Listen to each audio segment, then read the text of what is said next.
بسم الله الرحمن الرحيم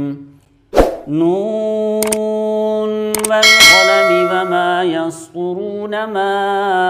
أنت بنعمة ربك بمجنون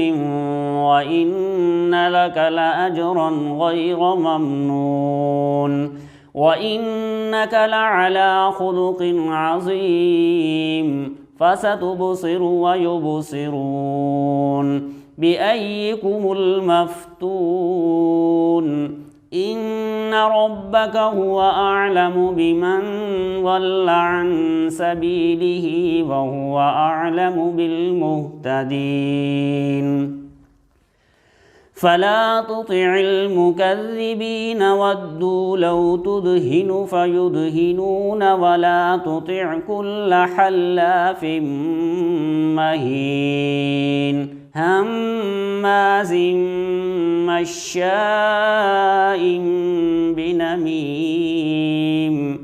مناع للخير معتد أثيم عتل بعد ذلك زنيم أن كان ذا مال وبنين إذا تتلى عليه آياتنا قال أساطير الأولين سنسمه على الخرطوم إنا بلوناهم كما بلونا أصحاب الجنة إذ أقسموا ليصرمنها مصبحين ولا يستثنون فطاف عليها طائف من ربك وهم نائمون فأصبحت كالصريم فتنادوا مصبحين أن اغدوا على حرثكم إن كنتم صارمين فانطلقوا وهم يتخافتون ألا يدخلنها اليوم عليكم مسكين وغدوا على حرد قادرين فلما رأوها قالوا إنا لضالون بل نحن محرومون قال أوسطهم ألم أقل لكم لولا تسبحون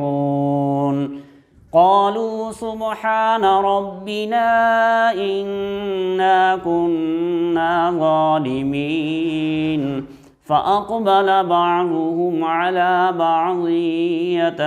يتلاومون قالوا يا ويلنا إنا كنا طاغين عسى ربنا أن يبدلنا خيرا منها إنا إلى ربنا راغبون كذلك العذاب ولعذاب الآخرة أكبر لو كانوا يعلمون إن للمتقين عند ربهم جنات النعيم أفنجعل المسلمين كالمجرمين ما لكم كيف تحكمون أم لكم كتاب فيه تدرسون إن لكم فيه لما تخيرون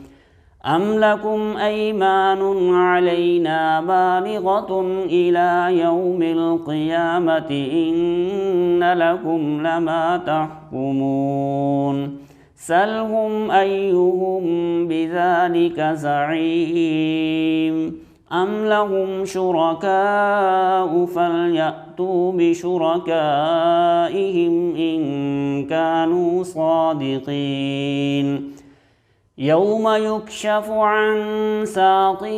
ويدعون إلى السجود فلا يستطيعون خاشعة أبصارهم ترهقهم ذلة وقد كانوا يدعون إلى السجود وهم سالمون فذرني ومن يكذب بهذا الحديث سنستدرجهم من حيث لا يعلمون وأملي لهم إن كيدي متين أم تسألهم أجرا فهم من مغرم مثقلون أم عندهم الغيب فهم يكتبون فاصبر لحكم ربك ولا تكن كصاحب الحوت إذ نادى وهو مكظوم لولا أن تداركه نعمة من ربه لنبذ بالعراء وهو مذموم فاجتباه ربه فجعله من الصالحين وإن يكاد الذين كفروا ليزلقونك بأبصارهم لما سمعوا الذكر ويقولون إنه لمجنون وما هو إلا ذكر للعالمين صدق الله العظيم.